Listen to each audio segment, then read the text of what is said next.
घोषणा पत्र नड्डा जी जारी कर रहे थे, तो मुझे लगा कि अब जरूर आप लोगों के माध्यम से हिमाचल की जनता को इसका जवाब देना चाहिए।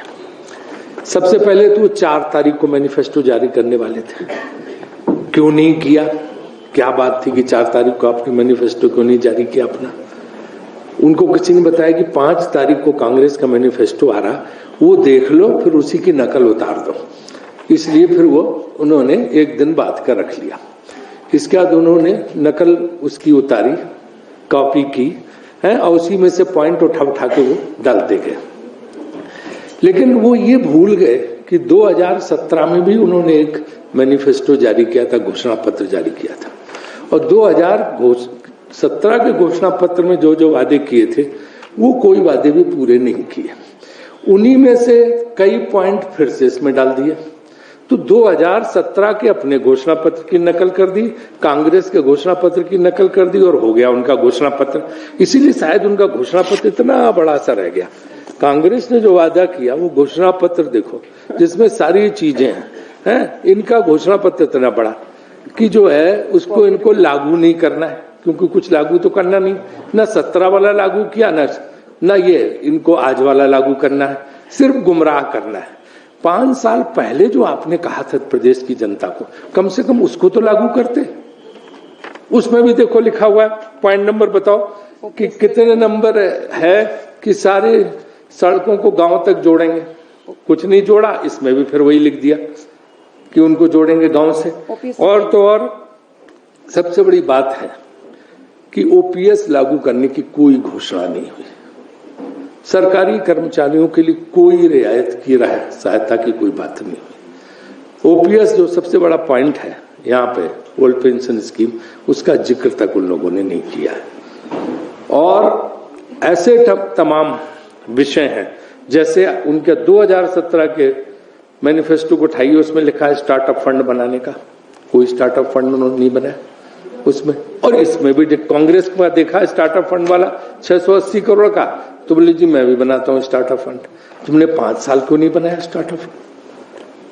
तुमने जो है युवाओं के लिए बोला कि 1 GB डेटा जो है फ्री देंगे, 5 साल पहले 17 के, उसमें आज तक नहीं दिया उनको। अंग्रेजी बोलने के ट्रेनिंग स्कूल खोलेंगे, 50,000 युवाओं को, वो सब कुछ नहीं किया। 2017 के ही जो घोषणा पत्र से एक भी चीज आपने पूरी नहीं की है, उसका भी विस्तार से आपको बताएंगे। और जो है जितनी संभव हो सकती थी आपने उसमें वो बातें डालने की कोशिश की जिनको आपने पिछले 5 साल लागू ही नहीं किया। अगर चाहते हो तो आप लागू कर सकते थे। तब देवभूमि के लिए कहा था, अब उसका नाम बदल क्या कर दिया? हिमगिरी। तो पहले वो बोला तो किया नहीं, अब हिमगिरी योजना बना दी। तो ये जो है झूठ का पुलिंदा है इनका जो घोषणा पत्र है। जब 17 के घोषणा पत्र की एक बात भी सरकार में आने के बाद इन्होंने लागू नहीं की, तो इसको क्या लागू करेंगे? ये सब आप अच्छी तरह से जानते हैं। हमने कहा हम 5 लाख नौकरियां देंगे स्पष्ट रूप से, जिसमें से 1 लाख सरकारी नौकरियां देंगे, और हम 5 लाख जो है वो हम नौकरियां देने का जो है पूरा व्यवस्था करेंगे। ये कहते हैं कि हम चरणबद्ध तरीके से रोजगार के अवसर तलाशेंगे। 8 साल नौकरी देने की बात नहीं कर रहे, न सरकारी नौकरी की बात कर रहे हैं, न डायरेक्ट जॉब की बात कर रहे हैं। कह रहे हैं हम अवसर तलाशेंगे। नड्डा जी की जो भाषण था कि हम 8 लाख रोजगार के अवसर तलाशेंगे फेज मैनर में, चरणबद्ध तरीके से। वो चरणबद्ध 20 साल का भी हो सकता, 10 साल का भी हो सकता, 15 साल का भी हो सकता। जैसे उन्होंने कहा था कि 2022 तक सारे मकान पक्के कर देंगे। अगर लाल किले से मोदी जी की घोषणा आपने सुनी होगी, लेकिन कहाँ पक्के मकान में? हर छत पे पक्की छत होगी, नहीं हो पाए। तो ये चरणबद्ध कितना लंबा चरण होगा, ये तो पूछ लो इनसे। ये चरण उनका कितना होगा? 10 साल का, 20 साल का, 30 साल का जो है, कितने साल में ये 8 लाख लोगों को रोजगार के अवसर देने का प्रयास करेंगे, कोशिश करेंगे कि उनको कैसे दिया जाए। तो ये भी एकदम जुमला है, ये इनको लागू करना नहीं है। सबसे पहले तो मैं यही कहना चाहूंगा कि ओपीएस, हमारी मांग थी कि ओपीएस को ये लागू करें, और उन्होंने अपने घोषणा पत्र में ओपीएस पे कुछ नहीं बोला, ओपीएस को लागू नहीं कर रहे, जो कि जो है बहुत गलत बात है। हमारे ओल्ड पेंशन स्कीम को हमारे राजस्थान की सरकार ने, हमारी छत्तीसगढ़ की सरकार ने लागू कर दिया है और हमने करके दिखाया है, क्योंकि कांग्रेस जो कहती है उसे करती है। ये कहते हैं कि हमने 12% जीएसटी एप्पल पे रखी है, सेब उत्पादकों पे। हम कहते हैं जीएसटी खत्म करो उन पे, क्यों रखे हो? वो तो हमने पहले कह दिया कि राज्य सरकार का जो कंपोनेंट है वो तो हमारी सरकार आते ही हम उसको खत्म कर देंगे।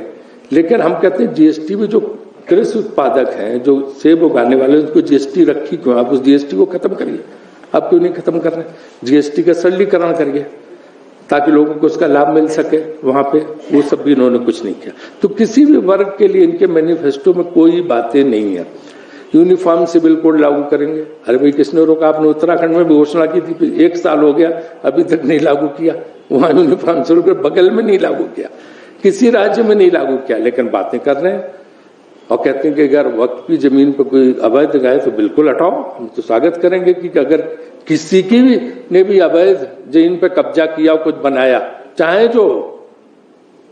चाहे राजनेता हो, चाहे अधिकारी हो, चाहे जो वक्फ की जमीन हो, चाहे दूसरी जमीन हो, अगर अवैध जमीन पर तो सरकार का काम है कि कानूनी कार्रवाई करे। उसके लिए इतना आयोग बनाने की क्या जरूरत थी? पहले ही जो है कार्रवाई करनी चाहिए, आपने क्यों नहीं किया? तो इसलिए इसमें कोई पॉइंट ही नहीं है। मैं तो कह रहा हूं सही, बिल्कुल सही रूप दिया इसका जो है कि मतलब हम कुछ कह ही नहीं रहे, हम कुछ कर ही नहीं रहे, न हम कुछ करेंगे।